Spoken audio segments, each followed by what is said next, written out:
Коллекции от мировых брендов одежды, обуви и аксессуаров. Dolce Gabbana, Saint Laurent, Gucci, Lanvin, Burberry. Celine, Tom Ford, Bottega Veneta, Ralph Lauren, Роберто Cavalli, Tod's и многие другие. Все удовольствия летнего шопинга ждут вас в ДЛТ по адресу улица Большая Конюшенная, 21-23. Эффективную работу с зарубежными партнерами обеспечит надежный и компетентный банк. Банк Санкт-Петербург представляет комплексное обслуживание внешнеэкономической деятельности по выгодной цене. Тарифный план ВЭП от ПАО Банк Санкт-Петербург – это валютные операции со скидкой до 40% и бесплатный пакет услуг в рублях и валюте. Подробности 332 78 78. Генеральная лицензия Банка России номер 436 от 31 декабря 2014 года. Срок действия предложения до 31 декабря 2016 года.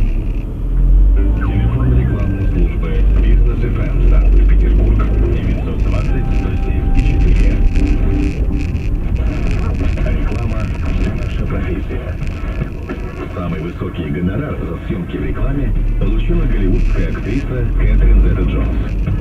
За двухлетний контракт с ней один из операторов сотовой связи заплатил $20 миллионов. Прежде рекорд принадлежал другой голливудской актрисе Николь Кидман. Трехлетний контракт с косметическим концерном Шанель сделал ее богаче на $4 миллиона.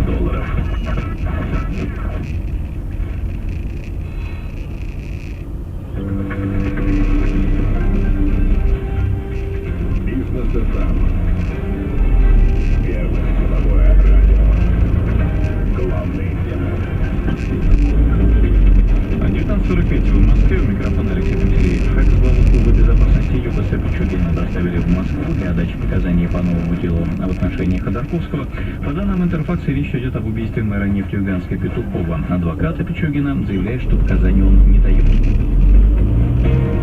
Темпы инфляции в России за прошлую неделю взлетели в 4 раза до 0,4%. Аналитики ссылаются на индексацию тарифов ЖКХ. Будет ли инфляция замедляться и дальше, и насколько достижимые прогнозы по году в 5-6%? Мосгорсуд оставил под арестом кировского губернатора Билык до 24 августа. Защита просила суд отпустить